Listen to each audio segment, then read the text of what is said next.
Accélérateur. Dominique Strauss-Kahn entre les mains de la police à New York. L'abolition de la peine de mort en France. La guerre des licences de pêche se poursuit entre la France et le Royaume-Uni. Boris Johnson ne veut pas respecter l'accord conclu il y a un an dans le cadre du Brexit. Et donc, ça négocie toujours. Bonjour Pauline Jacot. Bonjour à tous. Ça n'est pas la première fois que la France est en conflit avec l'un de ses voisins au sujet de la pêche. Vous revenez, Pauline, ce matin sur une histoire qui avait provoqué une crise diplomatique le jour où la marine française a tiré sur des pêcheurs espagnols. Nous sommes le 7 mars 84. 2 chalutiers espagnols pêchent illégalement dans les eaux communautaires. Les navires sont repérés par les gardes-côtes français. Coup de semonce, avertissement, ils tentent de les approcher à bord d'un Zodiac. Mais les pêcheurs espagnols manœuvrent, ils tentent de fuir. La marine nationale tire alors au canon et touche l'un des bateaux. Le projectile a traversé de part en part la passerelle, la cabine de pilotage du bateau. Le flanc droit du navire est quant à lui parsemé d'impacts plus petits, ceux de tirs de mitrailleuses. Voilà qui explique sans doute la peur et la colère des marins espagnols. 9 pêcheurs sont blessés, l'un sera même amputé d'une jambe.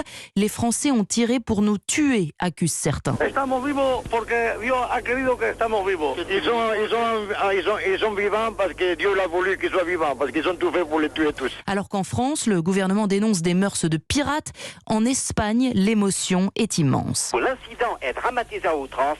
On affirme même que 2 des 9 pêcheurs espagnols blessés ont leur vie en danger. L'événement fait la une de tous les journaux espagnols. C'est la première fois, dit toujours le Diario, que la pêche à la sardine constitue un acte de guerre. Non content de protéger les terroristes basques, de détruire nos camions et d'empêcher notre entrée dans le marché commun, la France canonne aujourd'hui nos bateaux. Le ministre des Affaires étrangères espagnol convoque immédiatement l'ambassadeur français et laisse à la France 24 heures pour donner sa version des faits. Voilà, comme quoi l'Europe, c'est pas toujours le grand amour. Qu'est-ce qui explique, Pauline, cette crise à l'époque entre l'Espagne et la France?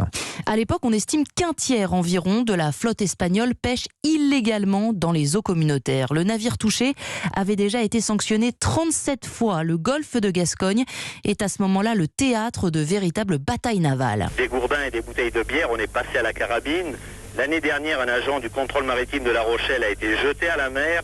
Les marins de la vedette de surveillance basée à Bayonne sont régulièrement accueillis à coups de barre de fer sur les bateaux qu'ils contrôlent. C'est ainsi qu'au fil des années, le golfe de Gascogne a véritablement pris des allures de Far West maritime. 2 jours après les tirs de la Marine nationale, Pierre Mauroy, le Premier ministre, se rend à Madrid.